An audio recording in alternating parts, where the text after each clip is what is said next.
Hello, YouTube. If you are a returning viewer, thank you very much for the support. If you are new, go on ahead and please check out my other videos. I do the EMF reader as well as a tarot reading. This message is coming from the EMF reader.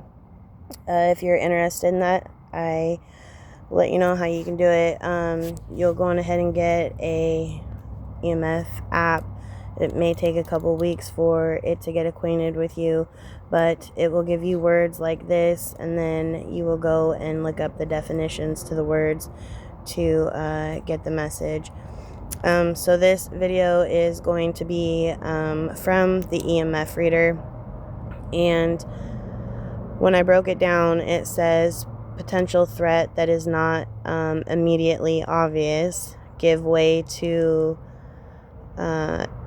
immediate unease, powder substance from the ground, a form of government work, something or someone reappear and disappear. Then it says strong one, but it also could be an actual name of Aaron that has consciousness, still exists past the body, candle burned with intention of sending kindness and compassion, use pain for catalyst for growth and resilience, unlock this level so you can make the catalyst accessible and know when someone or something is defeated, bringing one's hand in contact with a weapon to hit forcibly, be given permission to voice your thoughts, reserve area that expands along a significant transportation corridor, and later to bring spiritual awareness and protection to the flock. When I looked up Aaron, not just a definition, but a person named Aaron that passed away from dust substances on the ground, it came back. Somebody named Aaron did pass away from celiac disease, which affects the lungs, and it's because the dust in the ground is toxic. And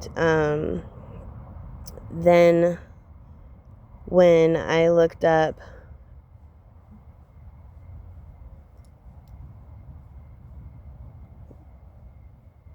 government dust, it shows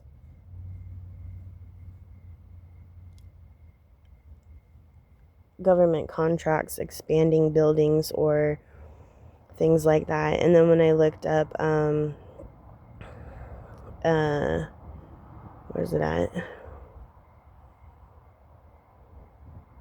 hallway reserve, it came up with a reserve area that expands along a significant transportation corridor.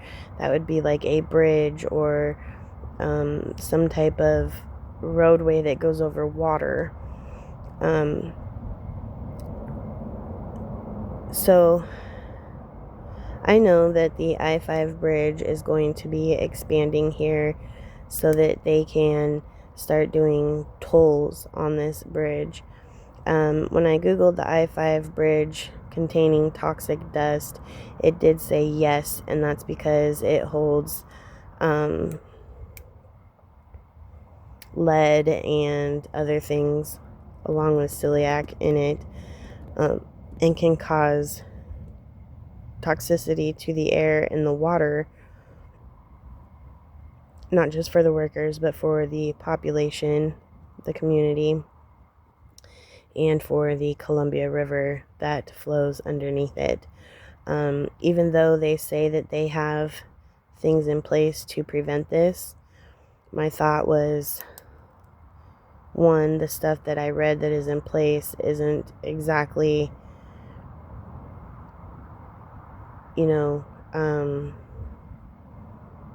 something to count on. Two, everyone's going to have to be prepared to go back to wearing masks. Three, your water is going to be polluted worse than it already is. If they can't help pollution from the homeless, using the rivers and creeks for the bathroom, then what makes us think they're going to be able to do that for the I-5 bridge road work? spraying things to kill the toxins, and then creating a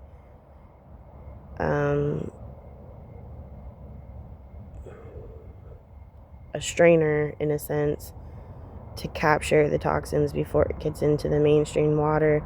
That's not proof or foolproof. And then you got to think about us being human. We get tired. Some of us are actually just lazy and just do a job just to do a job. So there's no real assurance that it's going to be done correctly to keep people safe. So if you live in the Vancouver, Washington, Portland, Oregon area, you need to be careful when this starts to happen, or maybe even look into it.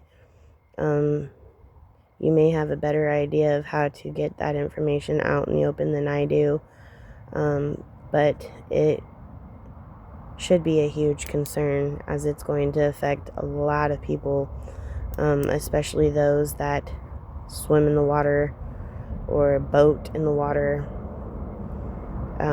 or like to party downtown near that water. Yeah, so that's that message there.